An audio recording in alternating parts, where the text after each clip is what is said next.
అల్పపీడనం ప్రభావంతో ఏపీలో భారీ వర్షాలు కురుస్తున్నాయి. ధవళేశ్వరం కాటన్ బరాజ్ వద్ద గోదావరి వరద ఉధృతంగా ప్రవహిస్తోంది. ప్రస్తుతం బరాజ్ 175 గేట్ల నుంచి 4,25,000 క్యూసెక్కులు వరద నీటిని సముద్రంలోకి విడుదల చేస్తున్నారు అధికారులు.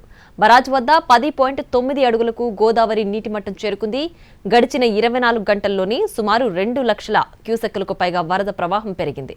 వరుసగా అల్పపీడనాలు ఉండడంతో గోదావరికి వరద మరింత పెరిగే అవకాశం ఉందని ఇరిగేషన్ అధికారులు అంచనా వేస్తున్నారు.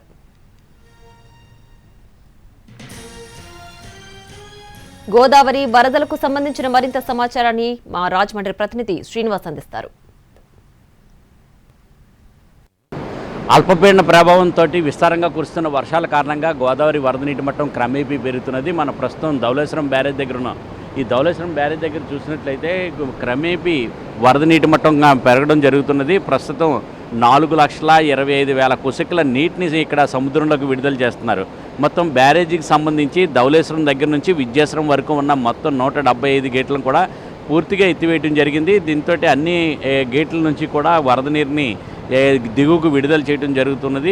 ప్రస్తుతం ఇక్కడ చూసినట్లయితే ధవళేశ్వరం బ్యారేజ్ దగ్గర 10.9 అడుగులకు గోదావరి వరద నీటి మట్టం చేరుకోవడం జరిగింది. దాంతో గోదావరి వరద నీటి మట్టం మరింత పెరగడం జరుగుతున్నది. అయితే ధవళేశ్వరం వద్ద గత 24 గంటల్లో సుమారు 2 లక్షల క్యూసెక్కుల నీళ్లు పైగా వరద నీరు ప్రవాహం పెరగడం జరిగింది. అలాగే ధవళేశ్వరం వద్ద భారీగా వరద నీరు పెరుగుతున్న హెచ్చరికలు జారీ చేయడంతో ఇరిగేషన్ సిబ్బంది జారీ చేసినప్పటికీ కూడా ఇరిగేషన్ సిబ్బంది అయితే నిర్లక్ష్యంగా వ్యవహరిస్తున్నారని చెప్పి ఆరోపణలు వినిపిస్తున్నాయి. అయితే ఇప్పటికి వచ్చి బ్యారేజీ ఫ్లడ్ కంట్రోల్ రూమ్ సిబ్బంది కూడా ఏ విధంగా కూడా స్పందించట్లేదు.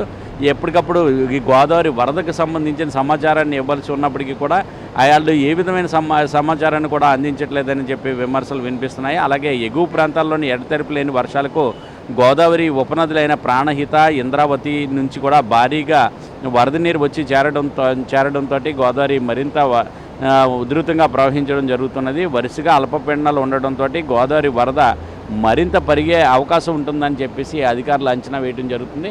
అయితే ఇక్కడ చూసినట్లయితే ధవళేశ్వరం బ్యారేజ్ దగ్గర ప్రస్తుతం 10.9 అడుగుల వద్ద గోదావరి వరద నీటి మట్టం కొనసాగుతున్నది. ఇది 11.75 అడుగులకు గోదావరి వరద నీటి మట్టం చేరుకున్నట్లయితే అప్పుడు మొదటి ప్రమాద హెచ్చరికను జారీ చేసే అవకాశాలు ఉంటాయి.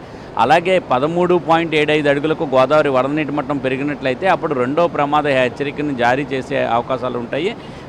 అలాగే 17.75 అడుగులకు గోదావరి వరద నీటి మట్టం చేరుకుంటే అప్పుడు మూడో ప్రమాద హెచ్చరికను జారీ చేసే అవకాశం ఉంటాయి.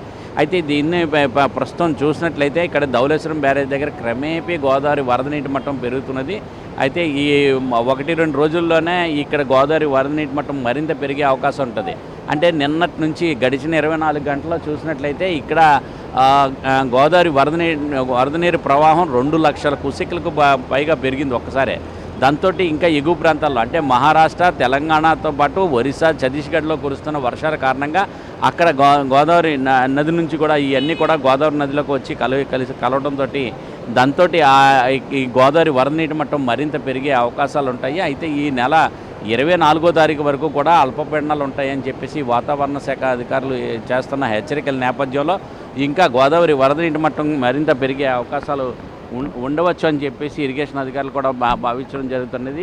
మత్స్యకారులు ఎవరు కూడా గోదావరిలోని వేటకు వెళ్ళవద్దని చెప్పేసి ఇప్పటికే హెచ్చరికలు జారీ చేశారు. అలాగే అందరూ కూడా ప్రజలందరూ కూడా గోదావరి నదీ పరివాహక ప్రాంతాల్లోని ప్రజలందరూ కూడా అప్రమత్తంగా ఉండాలని చెప్పేసి ఇప్పటికే హెచ్చరికలు కూడా జారీ చేయడం జరిగింది. కెమెరామ్యాన్ వాసుతో శ్రీనివాస్, ఎన్టీవీ, రాజమండ్రి.